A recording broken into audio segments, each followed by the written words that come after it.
What up, y'all? Welcome back to the channel. I got another head-to-head battle here today. We got the Sony ZV1, RX100 VII, and A6100, all very popular cameras in the Sony lineup. We're gonna talk about what their strengths and weaknesses are, which one's the best value, and which one you should buy. Let's get into it. So I like to break these videos down into multiple parts. First, photography, then videography, and then best value and what's good for the money, and then stay to the end for my personal opinion on what the best camera is between these three. I would like to say for photography, all three are very capable cameras and they take beautiful images, and I really am happy with the quality coming out of all three. So I'd like to preface with that. These three have some very distinct differences. First of all, electronic viewfinder. If that's important to you, then the ZV1's just not even an option. You're gonna have to go with the RX100 VII or A6100.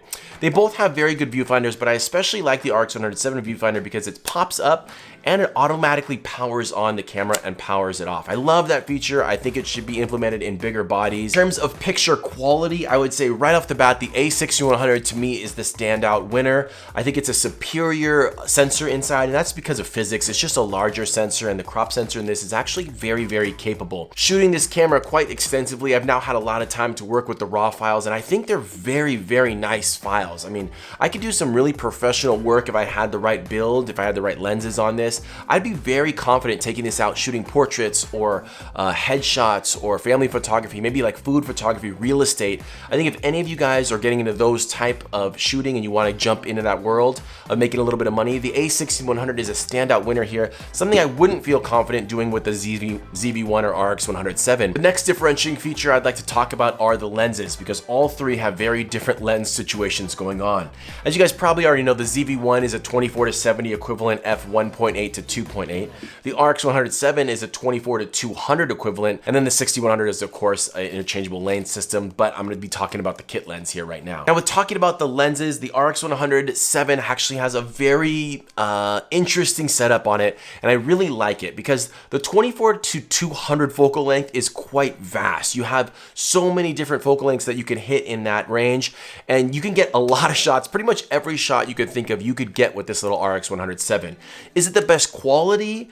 No, it definitely doesn't have the best low light performance, and it definitely struggles getting any type of separation from your subject and having a shallow depth of field because of the small sensor and the f-stop range of 2.8 to 4.0. You just can't get much bokeh and much separation there, so you are going to struggle. If that's something you're looking for, I would say the ZV1 or the 6100 are better choices. But of course, the RX100 VII still delivers really fantastic images in good lighting situations. It also has a pop-up flash, like I said, a pop-up viewfinder, flip-up screen for any type of selfie work.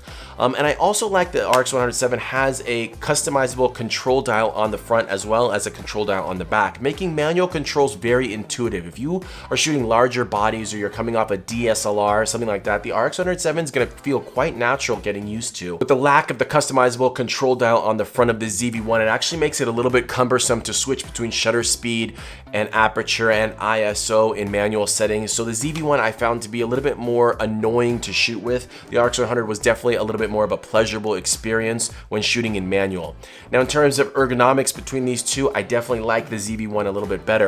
The RX100, as soon as I picked it up after shooting with the ZV1, I found myself looking for that little grip. It feels slippery, it doesn't feel as quality, and the ZV1 just felt better in my hand overall. Now in terms of color science, the ZV1 and A6100 actually have newer color science that Sony has delivered, as opposed to the older RX100 VII still has a little bit older color science. I did notice that in the raw files. The A6100 actually were my favorite files to work with. I really liked those images, but the ZV1 also has really fantastic colors. Not to say the RX100 doesn't, but I just like the colors better in the A6100 and ZV1. Now, although I do love the A6100, I actually hate this kit lens that comes with it. It has chromatic aberrations, it's soft in the middle, it's soft around the edges throughout the focal range, it's slow to focus. Overall, it's just a cumbersome and annoying lens that I do not like.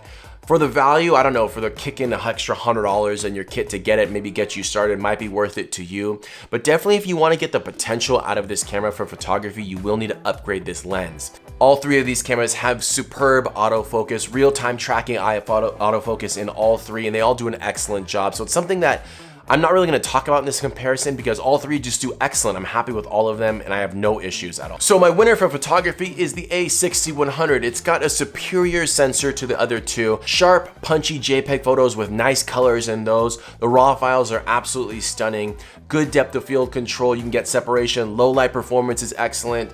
Superb autofocus. I mean, there's just not many complaints when it comes to photography with the A6100. It's an excellent little camera. The two issues I do have with it is I would like the bigger battery. The battery life for photography is about 428 shots, so I did find that to be running down pretty quickly. I also would love to have a second card slot. I don't like cameras with one card slots when you're shooting any type of paid work. It makes me extremely anxious. And I'd also like to have a faster card slot. When talking about video, these cameras all have very distinct differences and very different pros and cons. I'm gonna get into them. First of all, they all shoot fantastic 4K, something that other camera brands are not up to date with. Canon does not have very good small cameras that are portable, low cost of entry that shoots quality 4K. I think Canon is just way behind in that. So these two cameras are the king of the castle when it comes to entry level, affordable 4K shooters. All three shoot 4K, they don't shoot very much cropped, and all three have real-time eye tracking autofocus that stays in 4K. So if you are a YouTuber, content creator, social media content for yourself, all three can do these excellently and they do a very good job. Now let's talk about pros and cons. First of all, the A6100. I love the video coming out of the A6100, but it does have two very bad problems. Number one is rolling shutter. The rolling shutter issues on this A6100 are an issue. When you start to move left to right, you do get some really wobbly, jello-y looking shots and it becomes an issue. So if you're shooting any type of handheld, fast action stuff, the A6100 probably isn't your best bet. Also, it doesn't have any type of stabilization. So unless you have a stabilized lens or a gimbal, some type of stabilization, or you're shooting locked off shots, the A6100 probably isn't for you. But that being said, the A6100 has the best low light performance, not surprising seeing as a bigger sensor. Also has the most focal points, so you do have technically faster and more accurate focus system, but again, all three are fantastic. I hate the kit lens for video as well, so that needs to be changed, but this is a very good camera for video. Let's talk about the RX100 VII. Now for video, this is also just an excellent little camera. Shoots really high quality 4K, does have some slow motion and some high frame rate capabilities, although not really a big fan of those because they're hard to shoot because they're such small clips for high frame rates. But you do have some slow motion, audio jack in, flip up screen, so if you're vlogging or doing content creation, you can do it. Again, nice manual controls, especially with this customizable front dial. I really liked it, but few flaws. Number one, the battery life is very poor on this thing. Number two, I found that I was jacking up the ISO real quick in comparison to the other two. So any type of dim lit or dark situation, sunset, any type of those type of things, you're gonna struggle to get quality video coming out of this. You're gonna get some grainy footage, you're gonna have trouble focusing, you're gonna have some softer images, softer video coming out of it. But overall, I would say this thing really stands out in the focal length. Like if you're shooting performance work, if your child is doing a ballet recital and you're pretty far back in the audience, you're just not gonna be able to get that video with the ZV1 or the A6100 unless you have a massive lens on it. And that's where the beauty of the RX100 is. You can just zoom in, get in tight, and punch into those videos and get really nice quality 4K. So I do really like it. The autofocus is still superb. The ZV1, just love this little camera. This is my absolute winner for video. And it's because it's just so packed with so many features that I really love. First of all, the lens is outstanding. f1.8 to 2.8, so low light performance is better than the RX100 VII. You also can get some separation in your subjects, some shallow depth of field, so it's a more beautiful cinematic looking shot. The stabilization is better in the ZV1, so you can get some smooth shots. You don't need to worry about having a stabilized lens or a gimbal or any type of that. You can get that in the active stabilization in the ZV1. Only one with a flip out, fully articulating touch screen display, which I think is superior to the displays on the 6100 and the RX100 VII. Also has far superior built-in audio. The audio on the ZV1, I've raved about it before in my individual reviews. I talk about it. It just beats the A6100 and the RX100 VII. And to me, that's really key for video. I love having good quality audio, and to get that on the RX100 VII or the 6100, you're gonna need to have external audio plugged in, and you just don't need to do that with the ZV1.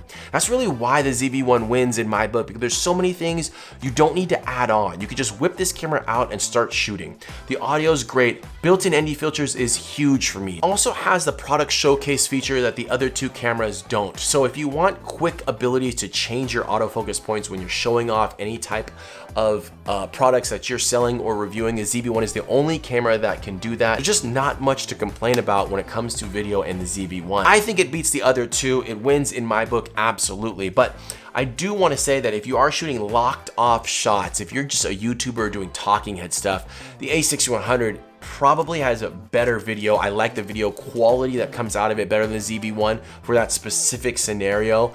In the studio, controlled lighting, locked off shots, the A6100 has better video. But overall, my winner for video is the ZV1. If you are shooting a B camera, the ZV1 is definitely your go-to camera because it has those S-Logs and H-Log gamma, as does the RX100 VII, but the A6100 does not. So that is a flaw with the A6100 as well. But the ZV1 overall is absolutely my winner for video. The A6100 and ZV1 may be better at certain categories and more specific usage, but the RX100 VII is really good as a jack of all trades to be able to get anything you may want. So if you're on the go a lot, or you're a traveler, or you're maybe a parent and you don't know what situation you may find yourself in and you do want quality video and quality photos, the RX100 VII may be the winner. It may just have more use for you in the field on general day-to-day use. And that's what's most important here, and kind of brings me to the conclusion of this comparison video is, I always say the same thing. What is your usage? What are you going to be using it for? And what are you trying to shoot? Because these three cameras in my book have very specific usages, very different usages. If I'm specifically getting into photography, the A6100 is my winner. I wouldn't get it for video. If I was specifically getting into video, the ZV1 is my winner. Video, content creation, YouTube type stuff, Instagram, TikTok, the ZV1 wins. If I'm a traveler and I'm constantly on the go and I want a camera in my bag all the time to be able to get any shot I can think of, the RX100 VII is my winner. So there's just very specific usages for all three. Now, I will say this, there's something to be said for the cost and the value of each of these cameras, because which one is best bang for the buck and how much do you want to spend? Because the A6100 with a kit comes in at $850, the RX100 VII comes in at $1,300, and the ZV1 comes in at $750. It's between $7 and $750. This one jumps around a little bit right now. So those are very different price points. The RX100 is definitely the premium price point, and I don't want to say it's the best camera. For photography, it's not the best, and for video, it's not the best. It may be the most flexible, but the other two win in those categories. The A6100 I think is an outstanding value at $850 with the kit lens and $750 with the body. Throw on a Sigma $399 lens and you have a really capable camera that I think is an excellent value at around $1,100. And again, the ZV1, if you can get it, I got mine at B&H for $700 recently. This thing's an awesome value. For $700, I can't think of many cameras that can beat this on the market. In fact, I've shot videos comparing them and the ZV1 is my winner. So when talking about money, you really need to think about what it is you're going to shoot. I would say overall picture quality, video quality, the best value is probably the A6100 with that Sigma 16 f1.4 at about $1,100. That camera setup right there, whew, you can get some really professional video, some really nice photography work with it. And I mean, it's just a killer combination. I would be really confident getting professional work coming out of that little situation there.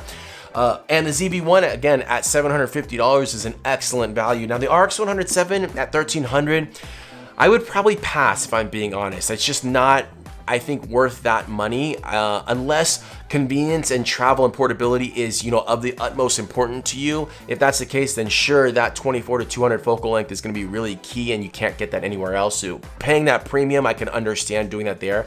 But I'm going to say this is my third place overall. The RX100 VII is my third place as the best camera and value.